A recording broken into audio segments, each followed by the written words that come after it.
Hi, this is Marco Rodriguez. You may remember me from my two appearances in Star Trek The Next Generation as Paul Rice in The Arsenal of Freedom and Glinn from The Wounded. And you're listening to Trek Untold.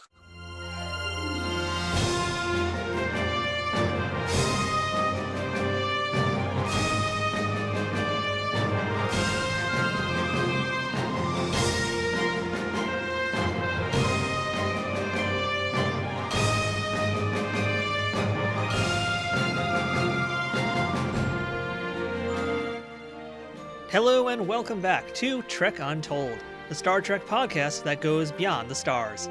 I'm your host, Matthew Kaplowitz. On today's episode, we're speaking with character actor Marco Rodriguez, a Hollywood veteran whose first on-screen role happened all the way back in 1980. He's done it all on the stage and on screen, and even appeared in a bunch of video games, and of course, he happened to cross paths with Star Trek. Marco appeared twice in The Next Generation, first in the Season 1 episode Arsenal of Freedom as a Starfleet captain named Paul Rice who isn't exactly what he seems to be. He followed that up in Season 4 as Glinn in The Wounded, alongside Marc Alaimo and Bob Gunton in a standout episode from that season, which was also the first time we ever saw a Cardassian on screen. And as it turns out, Marco also nearly had a few other Trek roles that I think are going to surprise you.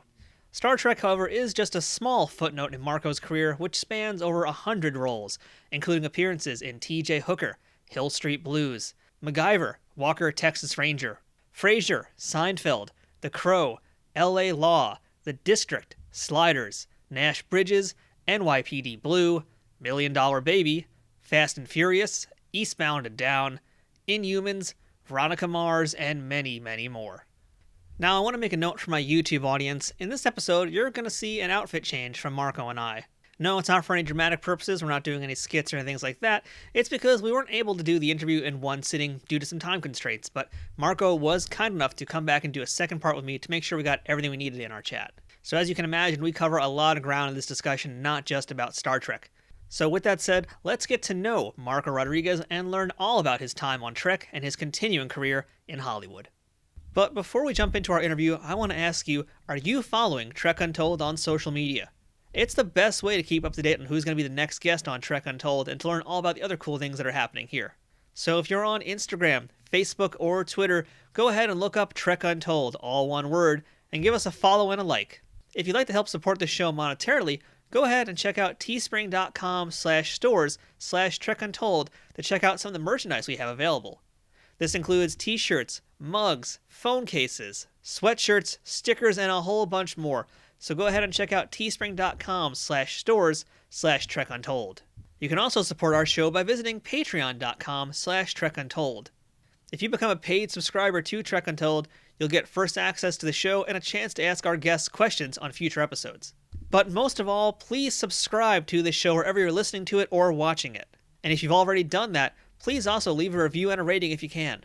Leaving ratings and reviews helps increase the visibility of podcasts on platforms like iTunes and other places like it. It shows that you're listening and that you like it, and that other people who are interested in the same subject are going to probably like it too. It helps us grow, it helps us get better guests, and it helps us keep bringing this amazing Trek Untold show to you.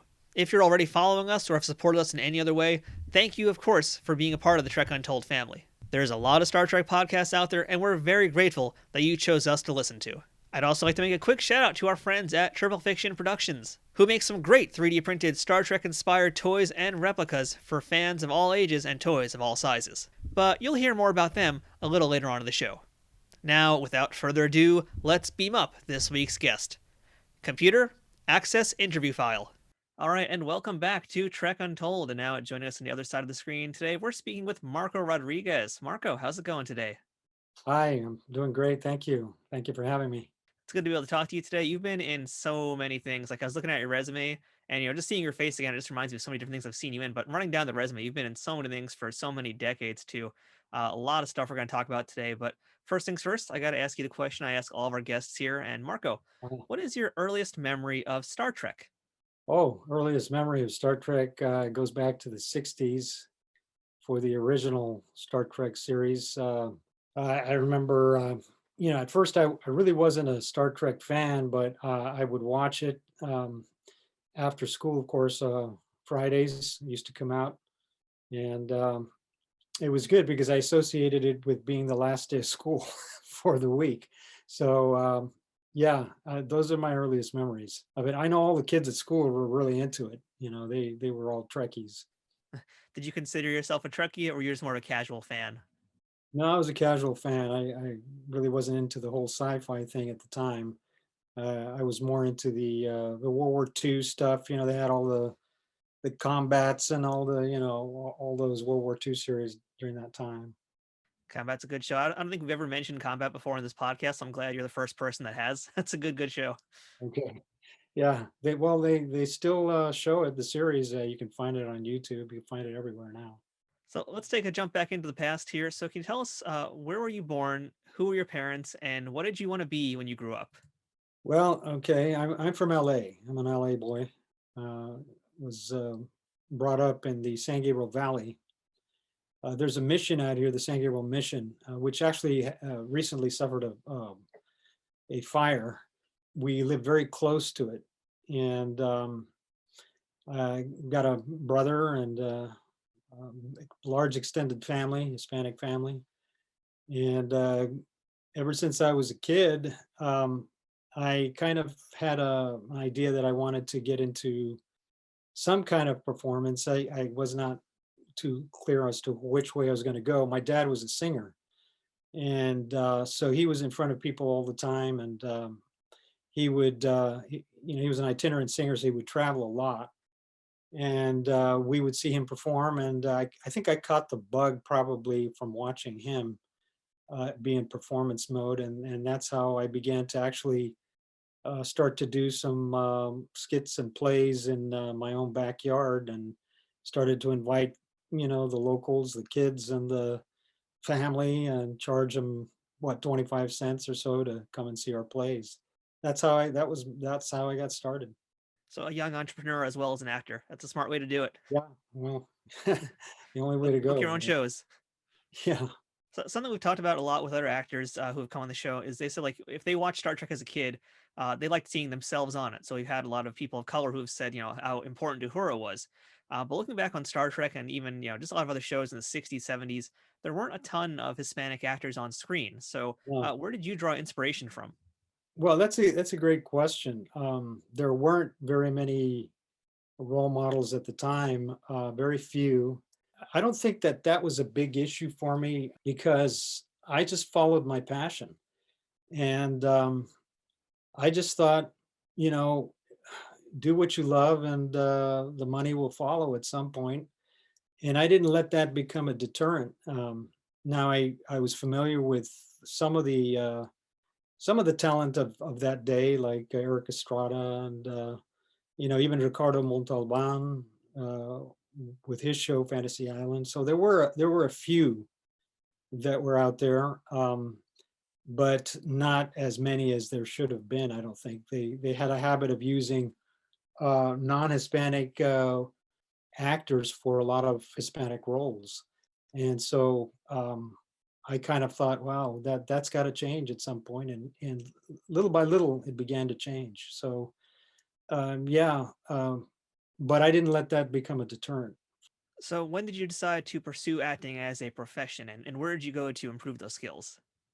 Well, let's see, I started in high school to do plays, and we weren't limited to just uh, Hispanic roles.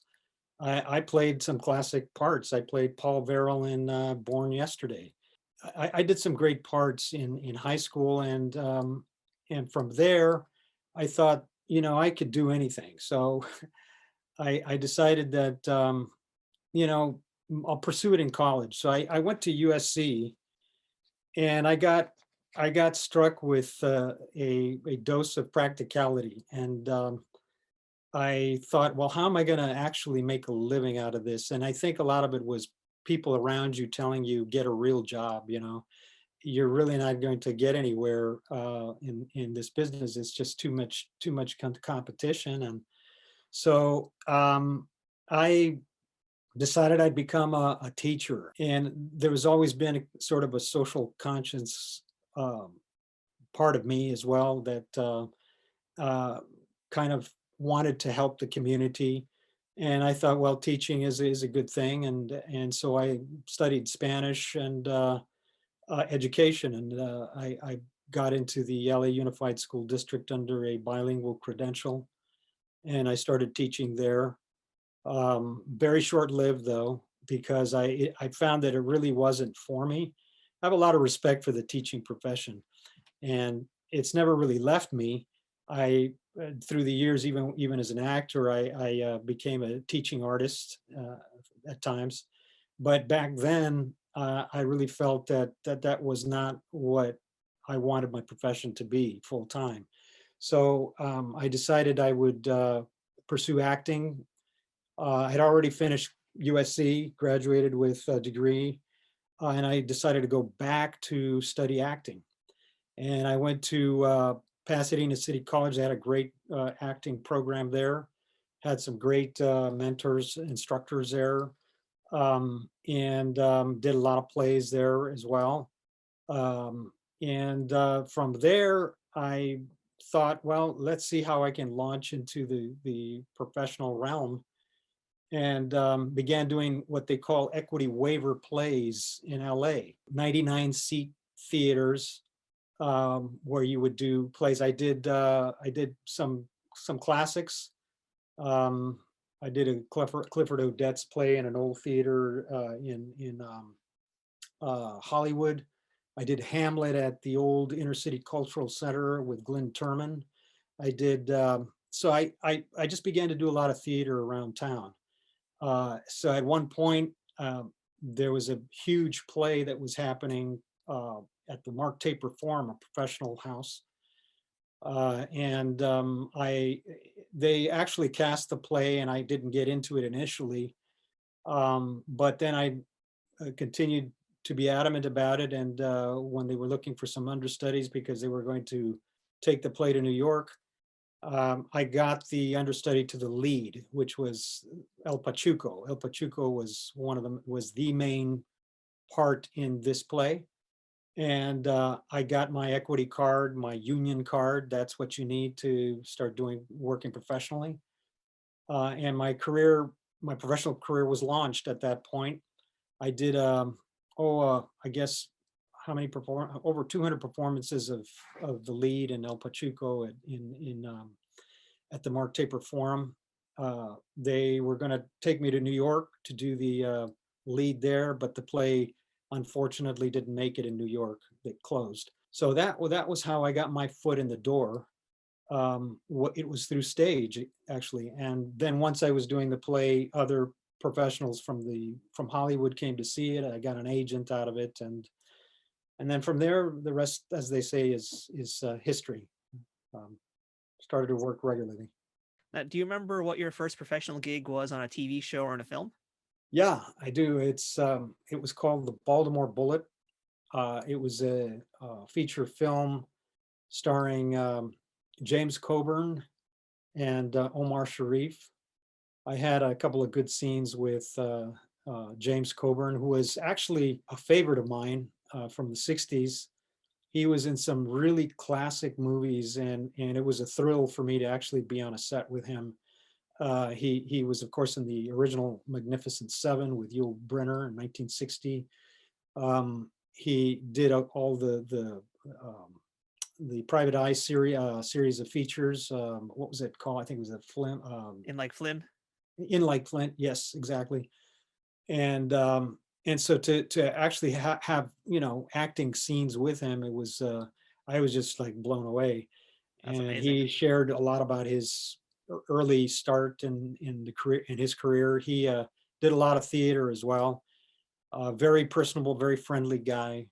Very willing to share, and that to me I have some really fond memories of that first film. Yeah, James Coburn has such a presence on screen too, in anything that he's in. Always amazing. Yeah. And that must have been just such a treat. Oh yeah, just to see him, and the charisma, as you said, he projected such charisma, and his voice was incredible. He had this like deep, profundo bass voice, and so it was it was incredible to be able to work with him. And also, early on in your career, you got a chance to work with another big luminary in television. That was Carroll O'Connor. And you were on, I know, an episode of Archie Bunker's Place, which was essentially the Yeah. sequel to All in the Family. Do you remember much about being on that episode? Yeah, some. It was back in 1981, actually, which is like an eternity ago. But it was I one wasn't of even born the. yet. It was actually, I think, my fourth TV gig that I had. I had just started working in films with the Baltimore Bullet in '79, and so this was like 2 years later, and I was still very much a rookie, a novice, and I remember Carroll. He was such a pro, and this was uh, some of the shows were done in front of a live audience. This particular show or scenes that I was in was not. Some scenes are filmed before a live audience, and some were not. We were supposed to be, I think, a gang of three punks that were making trouble for him on the subway, and I remember he took the time to kind of give us some acting pointers.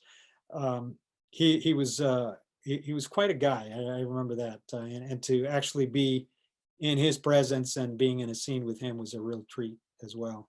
So you spent your early time in your acting career mostly in theater performances, and now you're in, your Hollywood career. You're doing stuff on TV and films.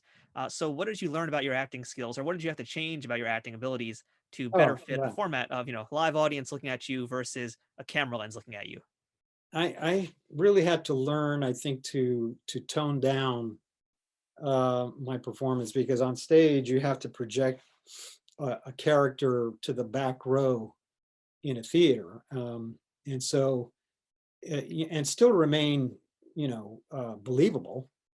But at the same time, it's a very physical art form. Um, in film, you're still physical, but you're really toning it down and making it very subtle. So um, the physicality then becomes, it's more of an internal um, change that you go through, because the camera will pick up even any thought that you may have will register through your eyes, and the eyes are very important. So just by virtue of that, I had to really begin to learn how to work with a camera, learn what the camera sees, as opposed to what an auditorium full of people would see. And it's an art form.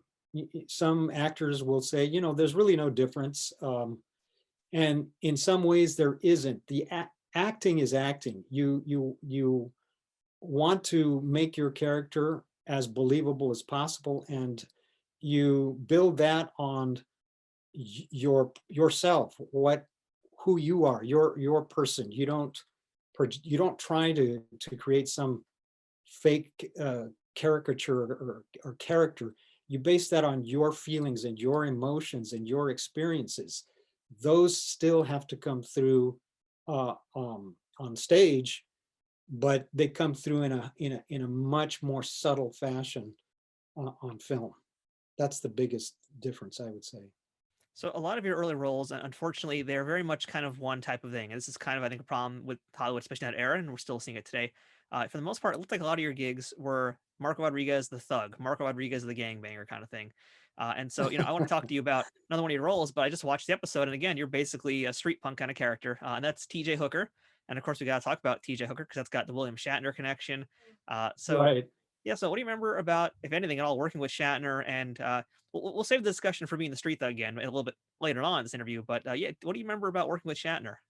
Well, Shatner was directing that particular episode that I was in, and of course I had some scenes with him as well.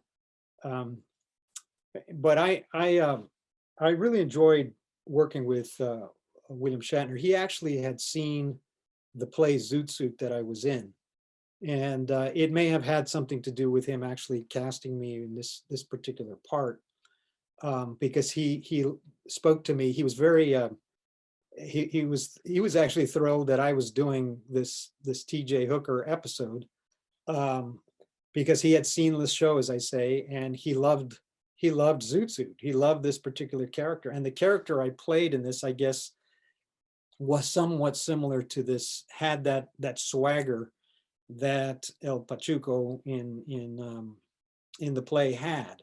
So it wasn't. I think it was Nia Peoples. She was also in that episode too, and she was also in Zoot Suit with you. Is that right? No, actually, Nia was not in the play. And I'm trying to remember if she was in the film at all. No, I don't think she was either. But Nia, I had worked with Nia actually on another project as well. But yeah, I mean, she's a terrific actress. Sorry, I meant Julie Carmen. That's who it was. Julie Carmen. Oh, Julie Carmen. Yeah, Julie Carmen was another terrific actress. I remember her in Gloria, as a matter of fact. I'm trying to remember if she was in Zoot Suit at all. I don't remember. I know she was not in the play, but as far as the film is concerned, I don't think she was, unless you saw the film and you remember her in it.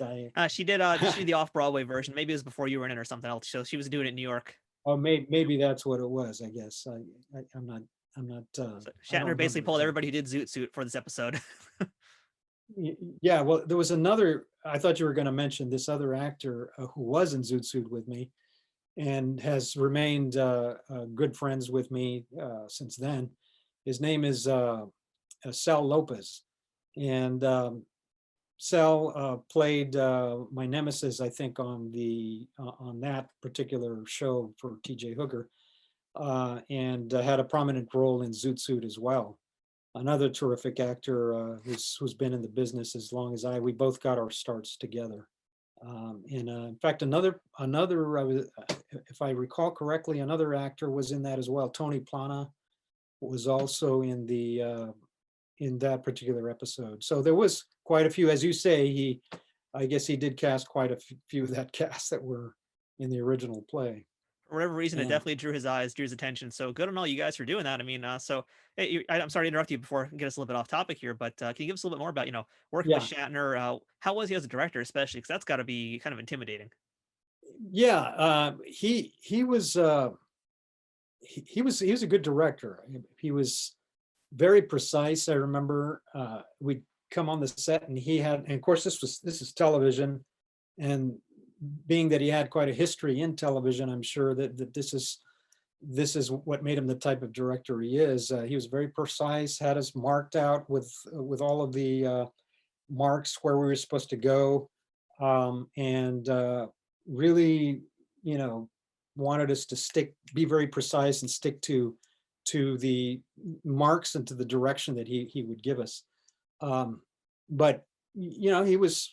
I think he was a really good director, and I think the episode came out really, really nice. And that episode also had another Star Trek connection you might not be aware of. James Darren was also in the episode with you. I don't remember. Yes, if you had he any was. Scenes with him. As a matter of fact, you're right. Did you actually have scenes with him? I didn't have any. I don't think as I recall. I mean, it's only been like I don't know how many decades, but I don't think I did have any. I don't believe I had any scenes with James Darren. No. I think briefly there was a scene at the end with Heather Locklear. She was also in it, and then Adrian Smed. I think he was in it as well. So I think one of the first memories I have of seeing you on screen or anything, and this is a weird one, but I remember seeing you the first time my friend showed me Cobra with Sylvester Stallone, and you are the supermarket killer. And again, this is now the third role we've talked about on this episode of the show here today, where it's the street thug, killer, criminal kind of thing. But yeah, working with Stallone, Cobra, what a crazy movie that is to begin with. But what do you remember about Stallone? Oh, wow. Yeah, I remember quite a bit, actually.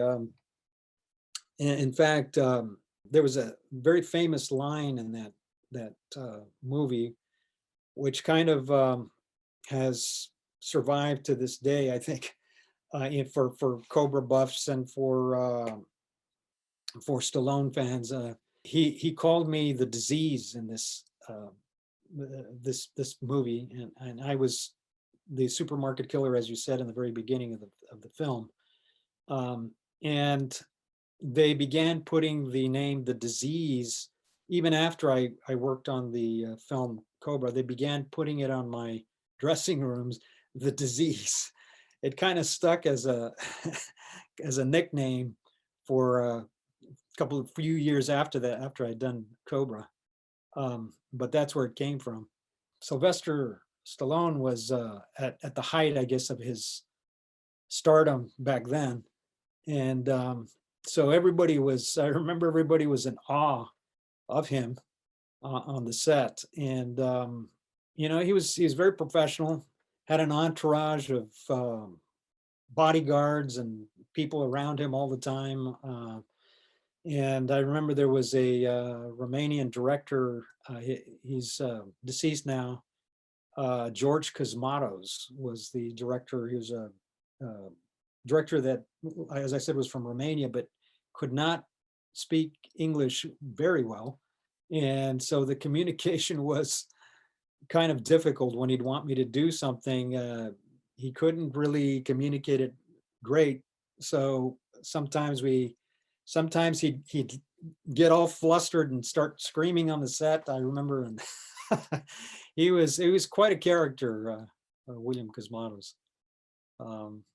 But the film opened at the Grauman's Chinese, I remember at the time, and it got me quite a bit of notoriety being in a play with in a movie with Sylvester Stallone.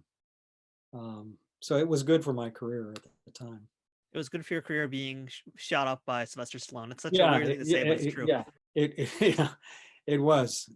It was. I guess it was a great thing to be able to get shot up by Stallone. I was a crazed killer that was part of a cult or something like that, as I recall. And I had some firearms that I was shooting off, shotguns with some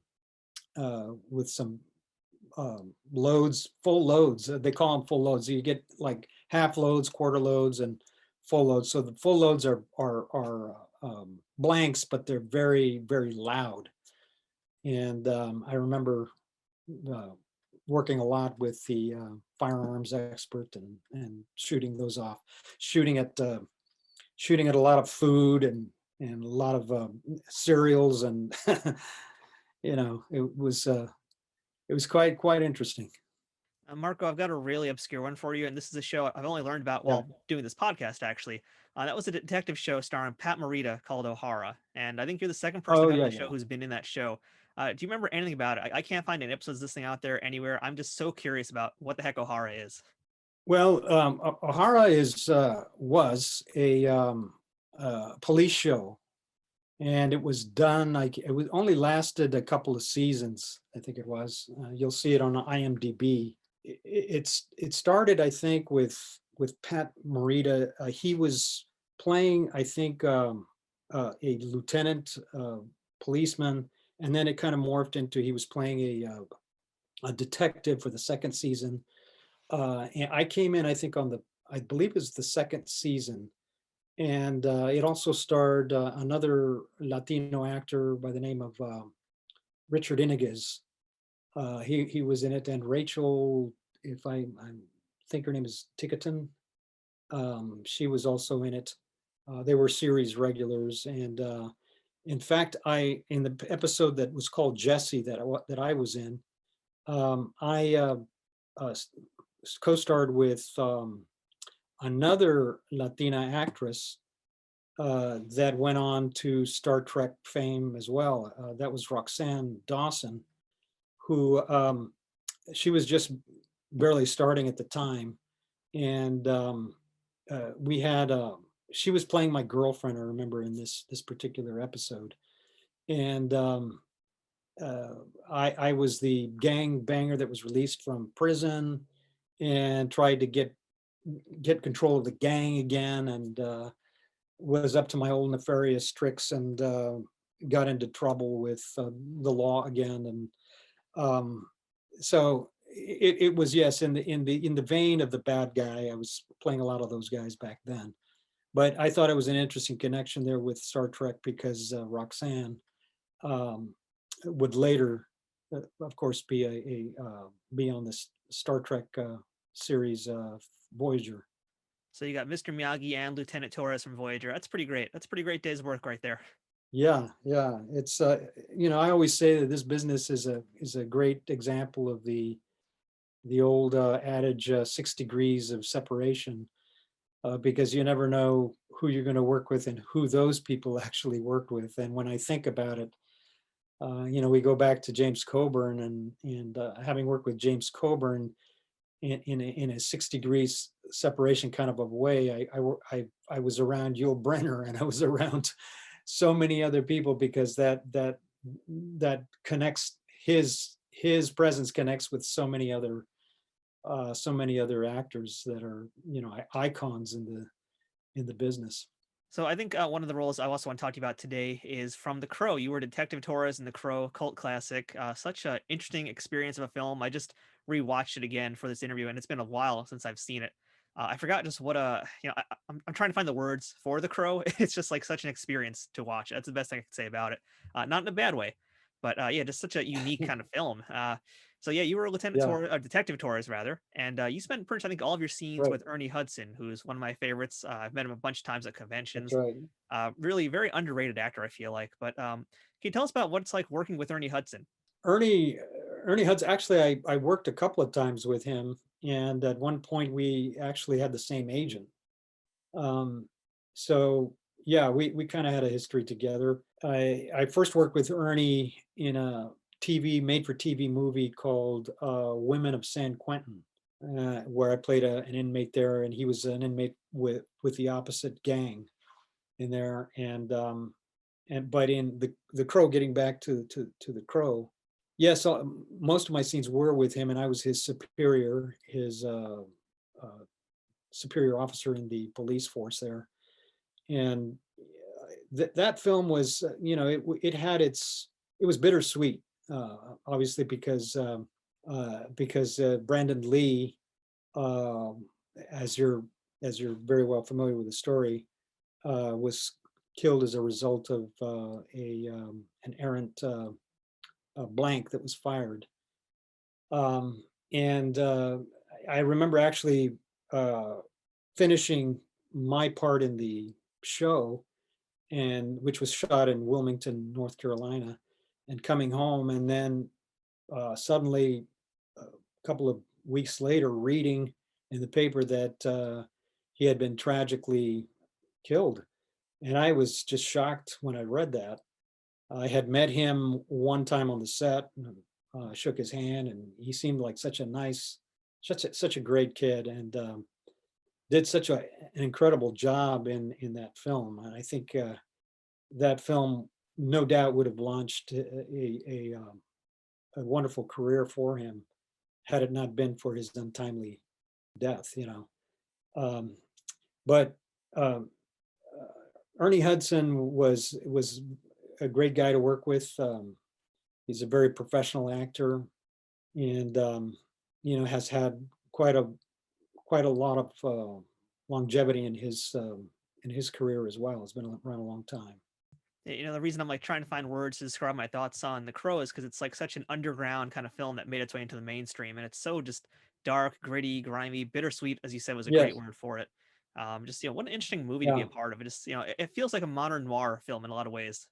Yes. It's got a really gothic feel to it, and the the characters in that were, some of the most heinous, some of the most that gang I'm talking about.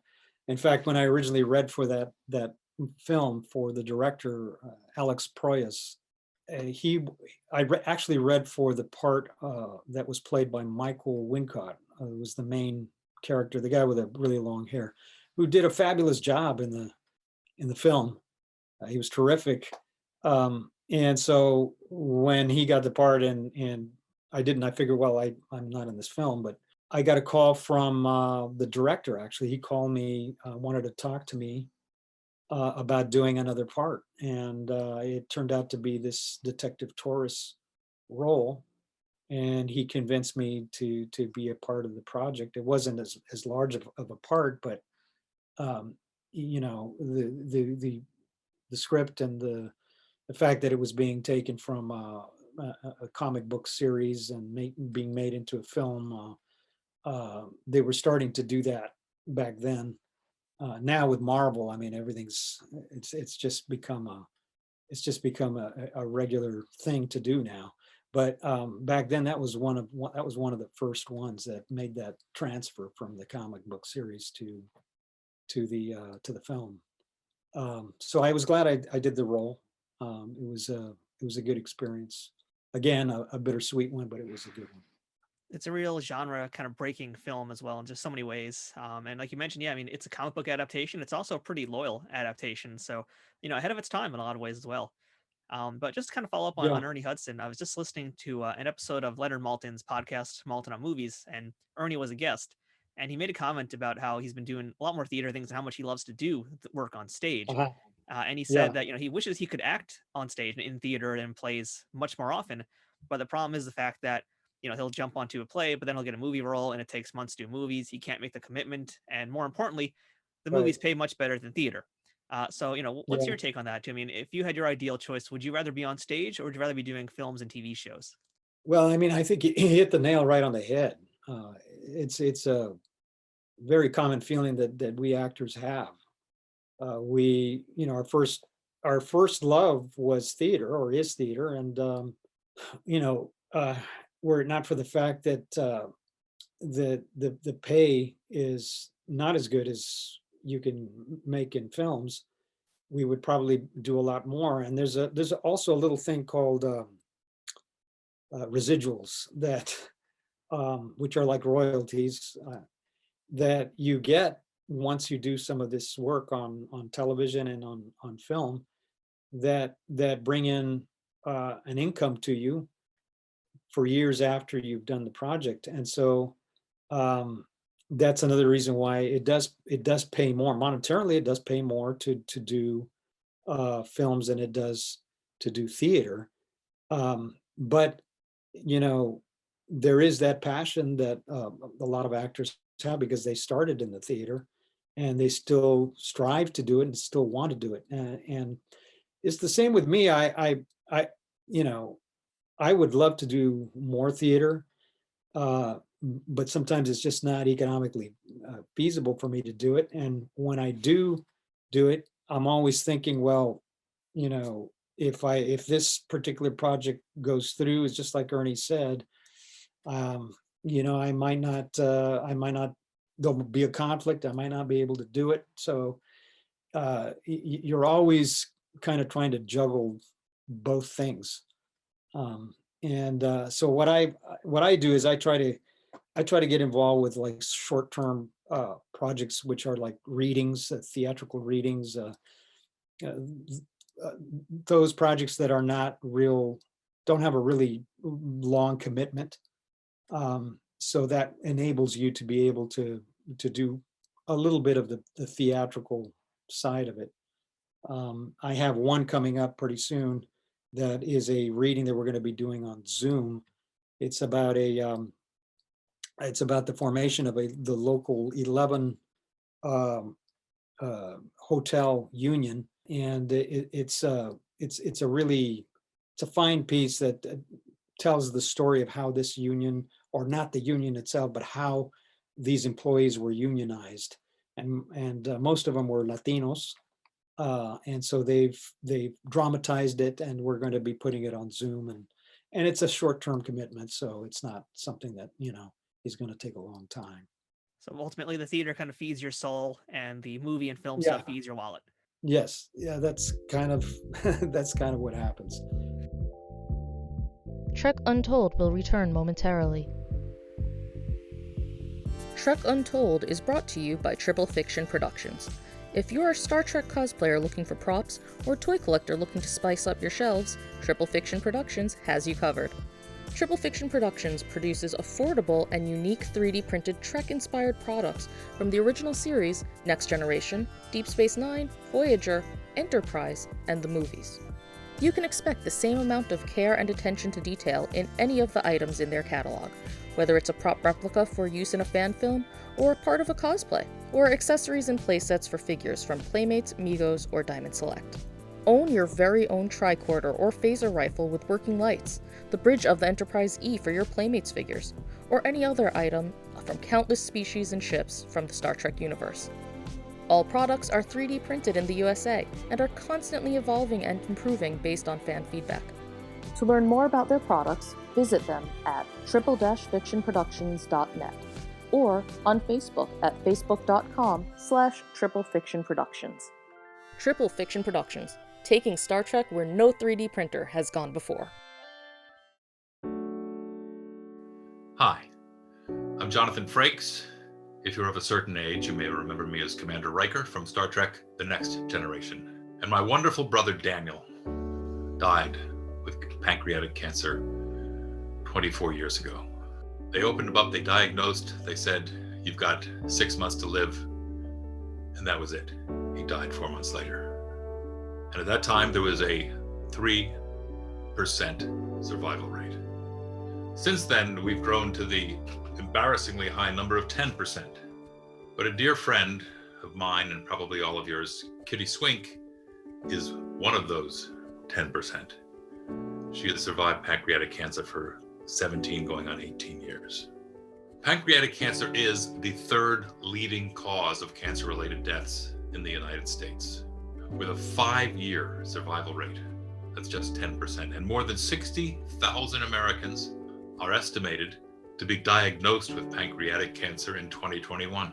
More than 48,000 will die from the disease. Because symptoms are often vague and can be hard to detect. That's why I'm supporting the Pancreatic Cancer Action Network, the leading patient advocacy organization committed to fighting the world's toughest cancer. PanCan is working hard to create outcomes for this devastating disease through its groundbreaking research in early detection and better treatment options. PanCan drives progress by funding life-saving research, providing personalized patient services, and creating a community of supporters and volunteers like you who will stop at nothing to create a world in which all pancreatic cancer patients will thrive. You can help support our important mission by donating today at pancan.org. Thanks for your time. We now return to Trek Untold. All right, Marco, so let's beam up into some Star Trek discussion. Now, you first appeared in the Star Trek franchise from the first season, in fact, of Next Generation. That episode is Arsenal of Freedom. That's right, yeah. How did you get cast into TNG? What I should actually ask before that, I should preface that. Had you been able to see any of the new episodes of the series yet, or had you had any interest in TNG? Well, no, I hadn't. I mean, since, like I said before, I was never really a Trekkie fan, I didn't think about actually seeing any of the new generation episodes. That was the first season, as you said. And I believe the episode that, the first episode that I did was the 4th episode of season 1. That was the Arsenal of Freedom. And it was, I believe, the first, it was, I believe, or was it the Arsenal of Freedom was the Captain Paul Rice episode. That was the first one that I did. So, do you remember what the audition process was for it like then? And, I specifically ask about that because these days with Star Trek Discovery and all the new shows, it's a very hush-hush secretive process. But when you were auditioning for The Next Generation, did you know it was for a new Star Trek show? And what do you recall about that audition? Yeah, well, I did know that it was going to be for the new Star Trek. But as I said, it was the first season, so nobody really knew how it was going to compare with the original.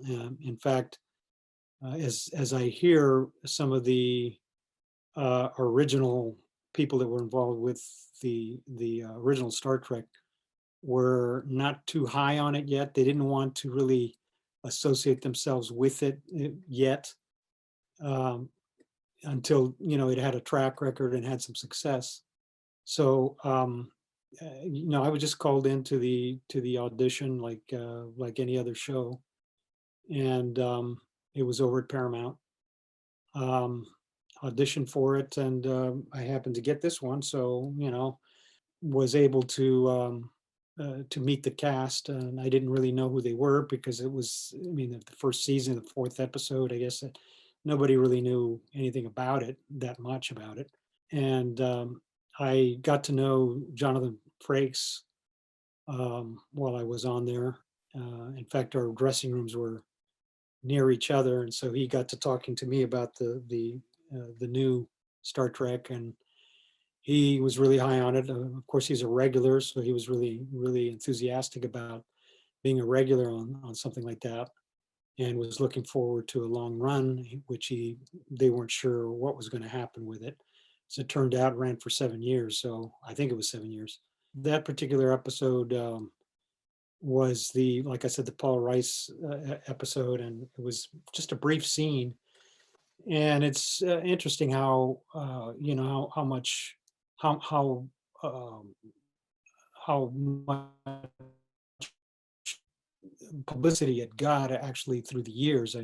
I've gotten a lot of autograph requests from people for that particular episode, and as brief as it was, that series turned out to be, in the long run, quite popular.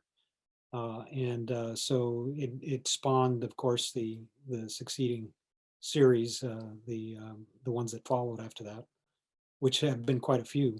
Yeah, quite a few, just to say the least. Yeah, it's been going on for so many years now, and Yeah, you're also one of the lucky quite a few folks who franchise. got to put on a Starfleet uniform, which I've heard differing opinions on. And you're wearing one of the season one uniforms, which are definitely a little bit more constricting, I believe. So, do you recall how that uniform fit on you? Yeah, they were, tight fitting, form fitting uniforms. What I do remember was the prominent shoulder pads that they had. It made your shoulders look bigger than they actually were. But I think that was kind of a trademark look that they started with, because I don't think the original Star Trek had that look at all. Um, so yes, that's what I remember about that uniform. And as you already mentioned, your scene was primarily with Jonathan Frakes, and then a few moments later on in that scene, you're joined by Brent Spiner and Denise Crosby. Did you recall Yeah, chatting with them much during that time? yeah, a little bit. I mean, I think I chatted with the cast members that were around that for that particular scene. Yeah, I don't remember what the substance of the conversation was, other than the fact that they were all new characters, and they were very excited about the series and wanting it to be a success. Yeah, the interesting thing about the TNG crew, especially, was like I heard when they were kind of first starting the show, especially Patrick Stewart, he was taking it very seriously. Some of the other actors were maybe not, I don't want to say not seriously, but they wanted to have a little bit more fun with it. And then by the time we got to season seven, it was a much more loose kind of set. So, here you are in season one, and how would you kind of describe the environment of the actors and how everybody kind of felt on set? Was it a kind of loose feeling type of thing, or was it a little bit more like they're still kind of trying to find their way? Well, I think it was, like I said, the first season, and they were still trying to adjust to, they're finding their characters. It takes a while to, from my experience, to begin to find the thread of your character and find out what he or she is all about. And I think they were in the midst of that process. Uh, Jonathan Frakes seemed to me to be, based on the conversations I had with those that were around me, seemed to be the most excited and enthused and serious about this opportunity that he had. Um, and in fact, I think he mentioned that Denise Crosby, she was only, I think, on the first season, Yep. and it was, I think, it was her desire to want to move on to other projects. And Jonathan mentioned to me um, that he was really kind of befuddled by that, because he was excited about doing a series, and a series that potentially could lead to many seasons. And so he was commenting that he could not understand how anybody would want to leave the series that early.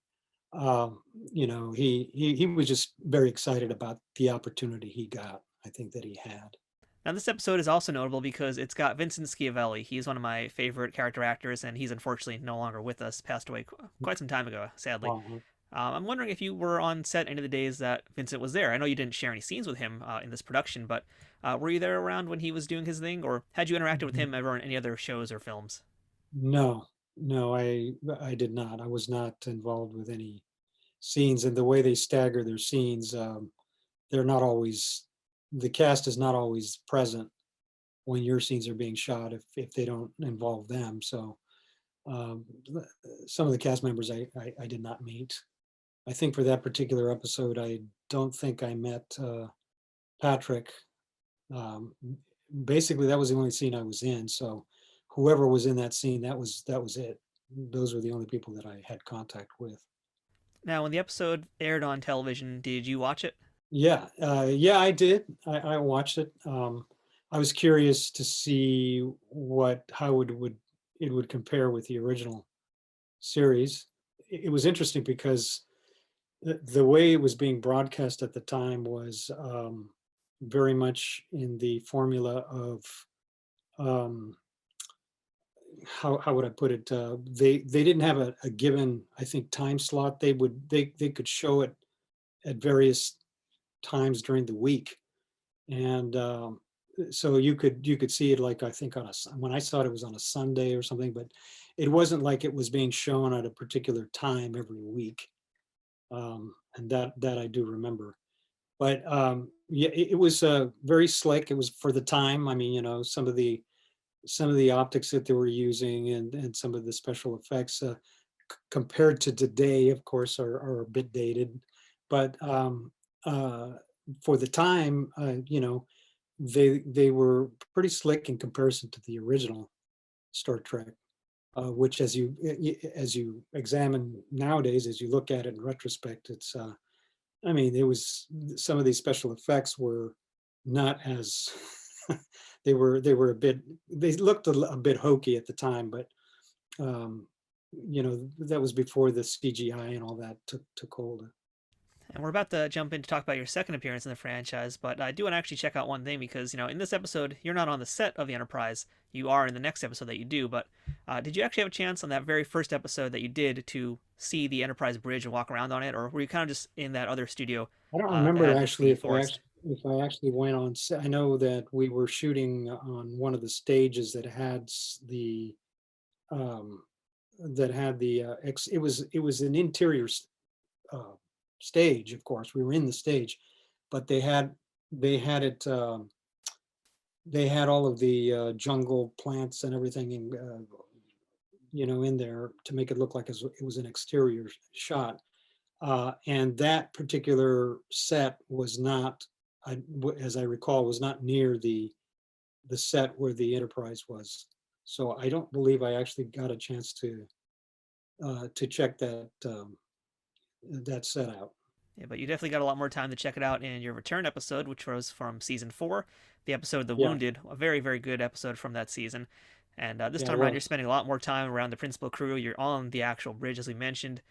So, were you called back for this because they remembered you from the first season appearance, or was this I another audition don't you think did? so. I think there was a span of 2 years or so. It was a fourth season, or 3 years or something. I don't really think so. I think I just happened to be the right type that they were looking for. And I have kind of like a craggy looking face. And I think probably they looked at that and said, well, we can probably augment or build on that with this new character. So that was the first season that featured the Cardassian characters. In fact, I auditioned for not the Glinn Telle character, but which is the one I got. But I auditioned for actually Marc Alaimo's part. That was Gulmaset. yeah, Gulmaset, and was kind of disappointed I didn't get it. But after I saw the episode, I saw Marc, and we had worked together. In fact, subsequent to that, we worked again together. And he's a terrific actor, and after I saw the episode, I thought, he really did a fine job. He did justice to the part. I couldn't see anybody else playing that part. I mean, that's why he is pretty much the iconic Cardassian because he went on to play Gul Dukat for all 7 seasons of Deep Space Nine. So when you think Cardassian, he's the first guy you think about. He's the first guy, yeah. But again, this is historically the first time that they've shown up on a Star Trek series, and it's really notable because the Cardassians went through quite a bit of a cosmetic change from your appearance to where they ended up going. They have these bizarre mustaches, they have these headpieces, different kind of body armor that looks like it's basically a couch that was reupholstered by an abstract painter, I think. But what do you remember about the makeup process and the outfit process? Well, it was pretty arduous. They had pieces that they were already, I guess they had already been designed and ready to go. All they had to do was to adhere or attach them to my face, to my neck. But the process did take, a couple hours at least to do. As I recall, 2-3 hours to get that makeup on, and but it did restrict my neck movement quite a bit. I remember couldn't really, twist my neck very well. So after it was a pretty long day. I remember after 10, 11, 12 hours, you start to get pretty weary, of it. Yeah, I remember that scene in particular that you did with Calmini, where you're between him and the other person playing a Cardassian, and they're kind of having a little bit of a conflict. And there's a tight shot of you, and you're meant to be looking left and right at the people, but you can't move your head, so it's just the eyes darting left and right. Yeah, exactly. Yeah, you didn't have much play there or much motion with your neck. Did that really change or affect how you were doing your acting for this episode? I mean, did you have to make adjustments? No, I mean, I think you use that basically is what happened. I think you just whatever restrictions you feel, with any part, whatever you're challenged with, I think I kind of try to integrate that into the character itself, and not let it become an impediment, but rather let it become, an asset. And that's, I think, what happened with this particular character. Although, I mean, it was frustrating. I think the character himself showed that emotion as well, and what he was doing, his frustration at being caught. He was doing his job. He's trying to get information on the computer, and gets caught. And they also have been the Cardassians were involved in some kind of war with him. So there was also that feeling that you're in the midst of the enemy still, as that whole episode played out with Bob. I think I hope I pronounced his name correctly. It's Bob Gunton. Bob Gunton, something like that. Yeah. Yeah, he had a terrific part in that, and and just the entire trajectory of that episode there was still quite a bit of friction between these two races, these two groups of people. And so I think that feeling was something that I think I made it part of that character, with the restrictions that I felt with being restrained, by the enemy, and it became part of the character, I think. And it was a very brief, and I don't make any, let's make no qualms about it. I mean, I think the part was very small and very short. They say there are no small parts, but this part was very brief, and I tried to make the best that I could out of it. I think he did his very memorable role, and again, it's historic because this is the first time Cardassians ever showed up, so it's pretty exciting. You got to be a part of that. And I'm glad that you mentioned Bob too, because I love his work, and this is such a standout episode because of his interactions with Calmini. So I don't think you did any scenes with Bob. Great scenes with him, yeah. I don't believe you did any scenes with Bob, but did you have a chance to be on set the days he was there working? I only saw him in passing, but I was not, and he was like busy, I guess, getting ready for his next scene or whatever. And I didn't want to disturb his process or anything, so I didn't interrupt it. So I just saw him. I had recalled or had remembered that he was, a part of the Broadway cast for Evita, and the original Evita. Yep. And so I know, he had that notoriety, and I remembered that about him. And he's a terrific actor. I was glad to be a part of a show that featured him. And I was still young at the time. I mean, I was like, what year was this? You probably remember this more than I do. 1991. Yeah, so that episode is Yeah, 1991. yeah. I was still, I had been acting since I was like 25 or so, 24. But I still kind of felt like I was still learning the ropes, and and watching some veterans work was really a treat for me. And on the topic of veterans too, both of your episodes in Star Trek were directed by Les Landau, who did a lot of Star Trek and did Yes, lots of other television. Had you worked with yes, Les you did. before? And what do you recall about working with him and his style of direction? I remember working with Les on another series that was done, and I'm trying to remember the name of it. It was done in Canada, and it was a short-lived, brief series. Did not last more than a year, I think it was.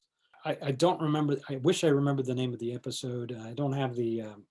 If I looked up on IMDb, I could probably find it. But anyway, he directed that particular episode, and I think we kind of remembered each other from the Star Trek episode that he directed. But to answer your question about his process, he's just very, very professional, and knows what he wants, and is just ready, and wants his actors to bring what they can to the part, and he's a very collaborative director, but knows how to work very quickly. I mean, as they all do. I mean, they're especially those that work on television. That's where they are. They have to be very, very fast. So the character that you played in this particular episode, I think there was a little bit more to the character as opposed to Paul Rice, which was kind of just meant to be this almost carbon copy of someone else that's in Riker's Yeah. mind. Uh-huh. So for you, I mean, I'm curious which one you enjoyed playing more, because I would imagine that this Cardassian character has got a lot more meat to him, but you got to spend like 3 hours in that makeup chair. So, which one did you prefer playing? Well, I think the Paul Rice character was, for me, the more interesting, and the more the more fun character to play. I think was Paul Rice, and I just saw that the other day because I knew I was going to do your interview, and I watched it, and I looked at myself there, and I said to myself, who is this young guy? I don't even recognize him anymore. I was, if the Cardassian character was done in 91, this was done like in 88 or something. I'm assuming so. So I was just a young punk back then. I mean, I was only 4 years old at the time. How's that? Oh, really? Okay. Yeah. So did you ever audition for any other roles in Star Trek shows? No. Well, actually, maybe let's see. Yes, I did for Voyager. I was actually one of the final,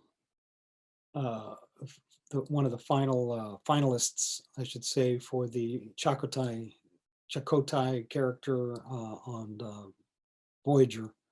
So I did audition for that. I did actually also audition for the Deep Space Nine. Deep Space Nine, DS9. Yes, I auditioned for that as well. Do you remember what the role was for Deep Space Nine? No, I can't remember. All I remember was that LeVar Burton was directing it, because I went in to audition with him in the room, and that the scene was with Avery, and it was a scene that was very. They were very. There was a nemesis. He was a nemesis of Avery, but I can't remember what the substance of the. It's been so long. The substance of the scene or the role was. So outside of Star Trek, you've had, of course, a very prolific career with so many more things, and I wanted to ask you about a few other things that you've worked on. And we talked about Sylvester Stallone earlier in the interview, but another actor you spent a lot of time with, I'd say, was Clint Eastwood, because you did The Rookie with him, as well as Charlie Sheen, and you were also in $1 Million Baby, and I want to talk about that. Yeah. Which, by the way, the scene that you're in is like one of the scenes I hate watching the most in that film. It's just like one of the hardest ones to watch, and I had to like get a screenshot of your close up, because you get one nice close up in that scene. but I had to like rewind it sometimes to get it, so I had to constantly rewatch. Spoiler alert: Hilary Swank hitting her head on that bench, and it's just so dramatic. Yeah. But yeah, I'm a big combat sports fan. I covered combat sports for quite some time before doing this sort of thing, so I love hearing about boxing films and how they get Mhm. made. So, talk to us about working with Clint, especially in this case, $1 Million Baby, and just what it's like filming with this kind of fight scene going on. Well, with $1 Million Baby, that was the second time that I'd worked with Clint. And the thing that stands out about, first of all, about working with Clint Eastwood is the ease with which with which his crew carries out their work. I don't know if you're aware of that, but he's known for very few takes, for bringing films under budget and under budget, and just knowing exactly what he wants and being just a very laid back person, not to be misinterpreted as a person who doesn't care about what he's doing. He is very, very professional and very just very precise about. He just knows exactly what he's looking for in his actors as well. So he casts accordingly, um, and I think he casts based on the confidence that his actors are going to do their homework, and they're going to bring a fully tri-dimensional character to the set, which is what I did with every part that I played in any film that I've done with him, even if they were not really big parts, like the part in $1 Million Baby. I went and I did research with other boxers, and I went to a boxing gym and watched them, and I had conversations with them, and I learned a lot about, because I'm not really a boxing fan. I wanted to know exactly what they do in the ring, how they behave, what their action is, and so as a second, which is what I played in this film, um, I knew it wasn't going to be a really big part, but I wanted it to be believable, because I know that that's what Clint was looking, and had a great time working with him. As it turned out, I was responsible for her death, so so Yeah, not so fun to watch. not so fun to watch. I know. So yeah, that's what I remember about Clint. And this film is also directed by Clint too, and I don't think I've Yes. spoken to anybody who's been directed by Clint. So, how is he on set when he's in that kind of a role? Well, like I said, he's surrounded by a lot of very apt and competent, capable people in his crew, and so he delegates in a great way. I mean, his cinematographer and his all the people that work around him know exactly what their job is. So, and the style that he's looking for. So that makes his job a heck of a lot easier when he's acting there. I would think. I mean, I can't speak for him, but I think that helps. His Malpazzo production company is just a very professional company, and he likes to work with people that he's worked with before. And I want to move on to something that's a little bit more comedic also, and I'm so glad I get to finally talk about this film with somebody. So you were also in High School High with John Lovitz and Tia Carrere. I'm a big, Yeah. big John Lovitz fan, and you got a pretty meaty role in this film too. So tell me about John Lovitz. I got to hear some stories about him. Well, John Lovitz is John Lovitz. I mean, John Lovitz is what you see when you see him. That's the way he is in real life. You look at him, and he just has this comedic way about him that you just want to laugh just when you see him, which turned out to be kind of interesting on the set, because I recall one scene that we had in the meat, I think it was a meat locker or something. We were in some refrigeration room there with Louise Fletcher, and we were threatening somebody. I don't remember who exactly. I think it was Michael somebody. I can't remember the name. Anyway, there was a scene that was supposed to be very intimidating, and John Lovitz makes a crack, and they're looking at each other, and they couldn't get beyond the scene. I mean, they couldn't get past this one moment, because every time they looked at John, they would crack up. Louise couldn't keep a straight face because she'd look at John and just crack up. But that's the way it was on that shoot. It was one of the more fun shoots that I've been on. Being on dramatic movies, it can kind of get sort of intense. But this film was very lighthearted, very, very comedic. Working with first-time director Hart Bachner, I think is his name. He was very, very open to anything you brought to it, and then he was just a pleasure to work with. I think everybody on that film was a pleasure to work with. John was just he's an amazing comic. The guy can just, like I said, he doesn't have to do much to make you laugh. And I'm so glad that you brought up Louise Fletcher also, because I think at this point she was already Kai Winn in Star Trek Deep Space Nine. I don't know if you were aware of that as well, but she had a very very good recurring role in the series, basically from I think middle of season 1 all the way to the end. Oh wow, okay, yes. In fact, yeah. Now that you mentioned that, a couple of times that I did see that show, I remember seeing her. Yeah. And she's just another one of those great, amazing actresses. I'd love to spend some time chatting with her too one day. She's done so many amazing things. Oh well, yeah. And in fact, I think back on on her Academy Award winning role, which was One Flew Over the Cuckoo's Nest. That's an iconic part in that movie. And so yeah, it was a pleasure to be able to work with her on this film. Quite a change up from the dramatic parts that she was used to playing, I guess. Yeah. So Marco, looking at your resume, looking at your IMDb page especially, and some of your roles throughout your career, it's basically been like two type roles you played, and especially early on, for the most part, it was like the criminal or the thug or the bad guy, the generic bad guy. And then other times I've also seen you playing a lot of authority roles. You'll be detectives, you'll be police people, a lot of times military roles. But again, so often we're seeing, especially in the 90s, 80s, Hispanic actors are portrayed as the criminal, the bad guy. And this is not anything we haven't heard before from other actors who are people of color. They've kind of said the same thing. There's always this stereotype role that they've had to deal with, and they have to fight over the years.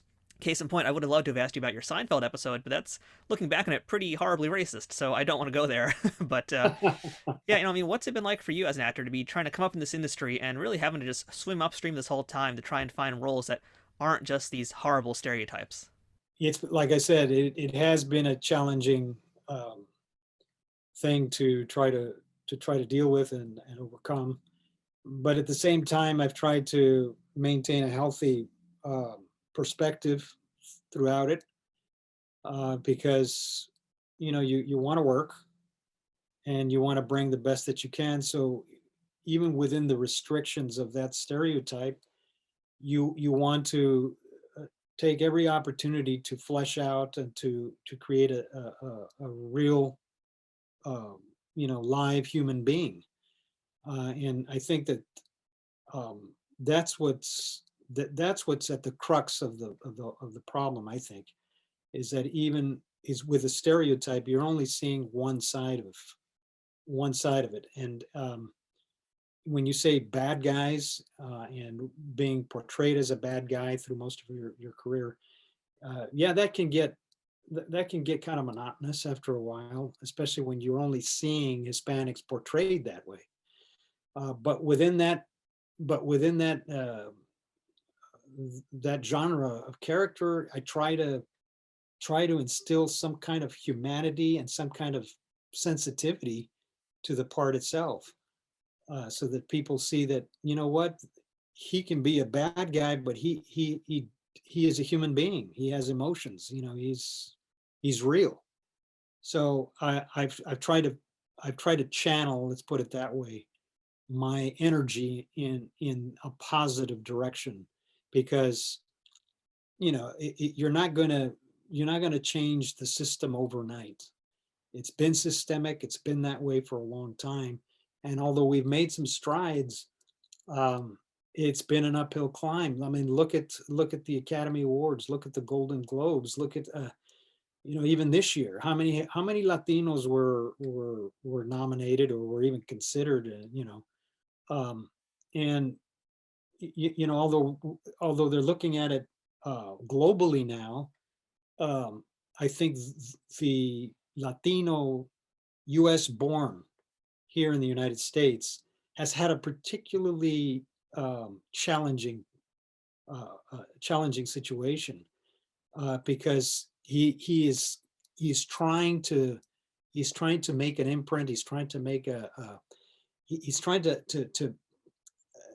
make an imprint to show that he's more than just part of a subculture, that he is part of the United States. He is an American, you know?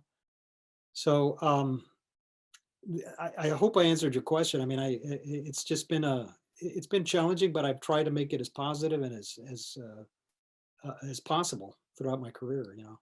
I mean, from my perspective, it's one of those things that kind of starts at the top, and it's all about the producers and who's making these films and Yeah, who's making sure that things change. So, very much so. Yeah. You know, and when you don't have, when you don't have those kinds of positions of power, you know, historically, you know, you're not in a producer's position or a director's position, or those that control the wheels of power, the way that the industry works.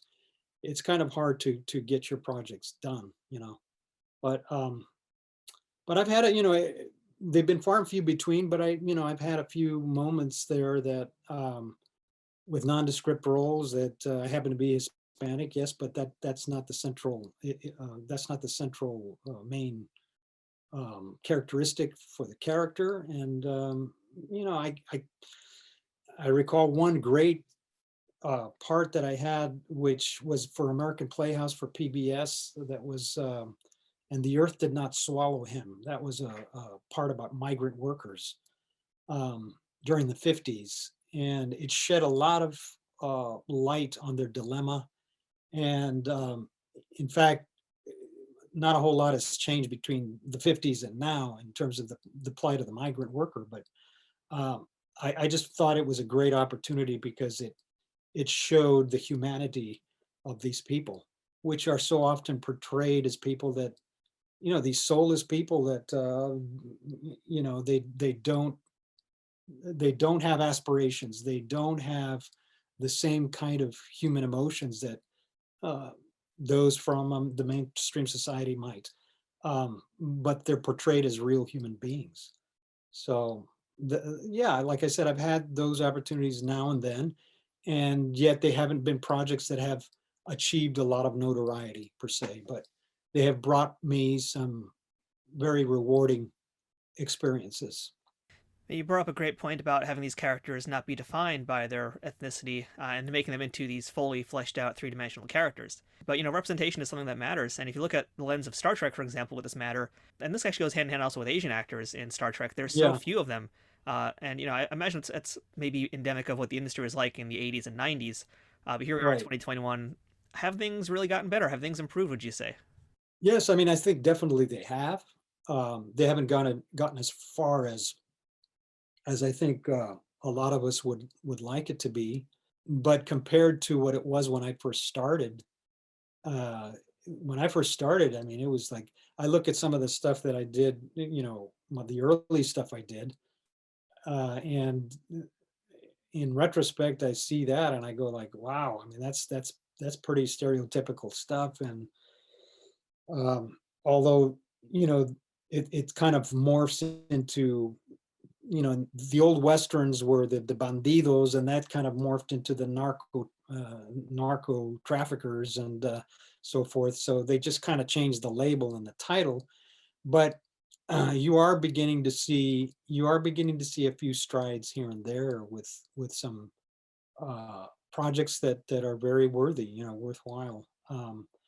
I would like to see more of those, and more in the mainstream, not just in the independent, you know, feature realm, and more series television. I mean, I think it's still there, it leaves something to be desired. I mean, I'd like to see more Latino characters that just merely are like the Modern Family that you see on some of these shows, that just simply show them as a a middle class family that, you know, just like anybody else. They don't necessarily have to be policemen and detectives and, you know, and always having to do with that genre, but just as regular people. I think that's the leap that we need to really catch up. We need to really make that leap, And I want to point out that this isn't just preaching. You're definitely being part of the change to make it happen. Because I know you've been involved for quite some time in a lot of youth programs, bringing more theatrical programs to a lot of inner city youth, and I guess I would imagine specifically to a more Hispanic youth. So I know for a while Mhm. you were involved with the East LA Classic Theater and Arts United program. I don't know if that's still a thing that's going on, but past few years, what have you been doing to kind of help the next generation of actors come up? You're right. I mean, I've that's been kind of a soft spot in my heart. I mean, and I think it goes back to uh, my early years as a teacher, because I don't know if I mentioned to you, I may have, that I started out as a teacher. Fresh out of college, I was teaching under the bilingual program in the LA Unified School District, and from there I got into acting. So I've always had kind of this soft spot in my heart for teaching, and you know being an actor has given me a whole new way of approaching it. And so through the years, yes, I have been involved off and on in between projects and so forth with a lot of worthy causes and a lot of worthy organizations, nonprofit wise as well, that have that are dedicated to uh, teaching young people in schools. A lot of them in the alternative schools that are at risk, and just giving them a new way of looking at learning. And that's what acting does. And so that's what the East LA Classic Theater did when I was one of the founding members of that organization. I've been out of contact with them for a long time, so I don't know what their status is right now. But when we first started it, it was to expose them to the classical canon literature that a lot of Latinos are never exposed to. Shakespeare and his canon of works, and then from there, I off and on have worked with an organization called About Productions. They have an educational program that is really a fine program. They bring writing skills to alternative schools in the Los Angeles area.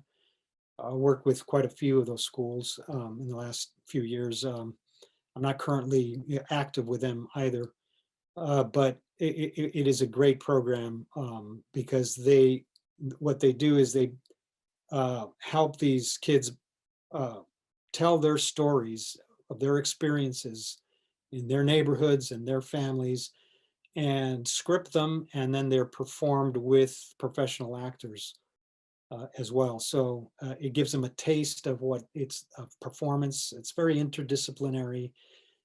They're learning about reading and writing and expressing themselves. And a lot of these students that have taken these residencies or these classes that we've taught go on to be very productive and have actually careers in production as well. So and they look back fondly on these experiences as having been a very just a very what do you call it? A very crossroads in their development and in their career. So I'm very proud to have been a part of that as well. And I did also develop another program in the Pasadena area called Dejando Huellas, which is in Spanish translated means leaving a mark, essentially leaving footprints for somebody to follow you. That's Dejando Huellas. It was done through a community church in Pasadena, and I offered classes for free, and we mounted a couple of productions there, and brought in people from the community to watch these plays, and gave them a chance to perform, to act, and and just expose them to the entire theatrical experience. And that too has been through the years very, very rewarding as well. So, Marco, as we said at the top of the interview, you've been in over 100 films and television shows. I'm not going to name them all because that would take us a whole another hour to get through them. But, off the top of your head, what do you think was your best day on a set somewhere, and what was the worst day on a set? Well, yeah, there's been bad days. I try not to think about those. Spill some tea, Marco.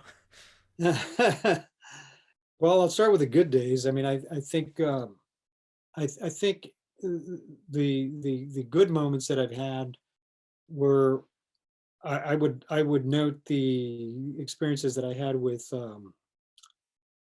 Clint Eastwood as being some of the most fun and some of the most rewarding and some of the most comfortable sets that you will ever be on are Clint Eastwood's sets. And I might mention, in fact, I did one last film with him. It was this last November. I did a film in New Mexico called Crime Macho. And I guess that will be coming out at some point. I don't know, with the pandemic and everything, if it'll be theatrically released or whether it will stream first. I don't know. But so that also was another great experience because Clint Eastwood was directing. He's now in his 90s. So yes, I would list any film that I do with him as a really typically great experience that I've had. Bad experiences, like I said, I don't like to dwell on those. But any bad experiences have probably been only because of the fact that you've had to rush through something so fast that you haven't been able to give your best, that you feel you haven't been able to give your best performance in. And there are times where, the chemistry is not right, doesn't work right. So, not every experience is going to be perfect. So I'll leave it at that. All right, so Marco, last question for the day here. What is the best thing about being a part of the Star Trek universe? What is the best thing? Oh, the best thing is you're part of a huge family, and there's a lot of people that love you. And you'll always be part of that family. I think that's even if you had a small part in it, you'll always be a part of it. It's a great family to be a part of. Well, Marco, thank you so much for chatting with us today. It's been real great actually just having a chance to go back and look through so many of the different roles you've had over your career, because your face has popped up in so many things that I've seen over the years. And no matter what the character is, no matter what the role is, you always blend into that part so seamlessly. And it really feels like it is a fully fleshed character and not just like a nobody, an extra on screen. Like, there always feels like there's something substantial to the roles you do. So thank you so much for your work, and thank you for chatting with us today about your Star Trek appearances and so much more. Yeah, thanks for having me. And that was our chat with Marco Rodriguez, who, again, I want to thank for being willing to come back and chat with me not just once, but twice to make sure we had everything. And you know what? I could easily do a third or fourth or fifth time with him because there's so much more to discuss in his career. Normally at the end of my show, I have some kind of Star Trek related story, adding some more context to the episodes we discussed today. But this time around, I want to discuss some feedback I got from listeners who don't necessarily like hearing about racial issues on this show. And they'd rather we just stick with the Hollywood stories. But I hate to break it to you because, well, that's not going to change because for many people, this is part of the Hollywood story. Star Trek is a series that's never shied away from addressing racial issues, as we've seen with many, many episodes in all of the franchises. And I'm not asking these questions to guests just to be some woke social justice warrior. I ask because topics like this do matter. And quite simply, many folks aren't exposed to that side of the industry, nor the struggles of professionals who had to work under those conditions. In the ideal world, the best person should always get the job. But when the odds are stacked against you from the start, how can the best person even have a chance? Art imitates life, so some stereotypes are harder to avoid than others. But it's those stereotypes that limit what some artists can do, and in this case, performing artists. The only way to shatter that glass ceiling is to be part of the change. For my part, I try my best to raise awareness about these issues in episodes like this, since I never want Trek Untold to just be the White Guy of the Week series. Star Trek fans are a diverse group of all kinds of people from all walks of life, and it's important that everybody feels like their story is told. I never want to just focus entirely on race because these actors are not defined by that. But it's important to acknowledge and understand their background, and especially to see what has improved and what hasn't in Hollywood over the past 30 years. So this will likely be the last time I address this on air, but it won't be the last time you hear stories like this from my guests. To move forward, we have to acknowledge the mistakes of the past and ensure that they don't repeat themselves. So that wraps up this week's episode of Trek Untold. Thank you so much for checking it out this week. Please make sure that you're following us on Instagram, Twitter, and Facebook, all at Trek Untold. That's one word, no spaces, at Trek Untold. It's the best way to get updates on guests, check out all the memes and other things that we're posting, and interact with myself and other Star Trek fans. If you'd like to support this podcast, go ahead and check out patreon.com/Trek Untold and become a subscriber to the show. Or check out teespring.com/stores/Trek Untold to check out some of our merchandise. If you've been enjoying Trek Untold, please leave us a rating and review on iTunes or wherever you're listening to podcasts. And if you're on YouTube, please give the video a thumbs up and subscribe to our channel, youtube.com/nerdnewstoday. Leaving ratings, reviews, and comments are things that all help this podcast grow, and they'll cost you nothing but a few seconds of your time. Doing things like that, or even telling your friends or other Star Trek fans about the stuff you've heard on the show and making sure they know about us, are huge helps to keeping Trek Untold growing.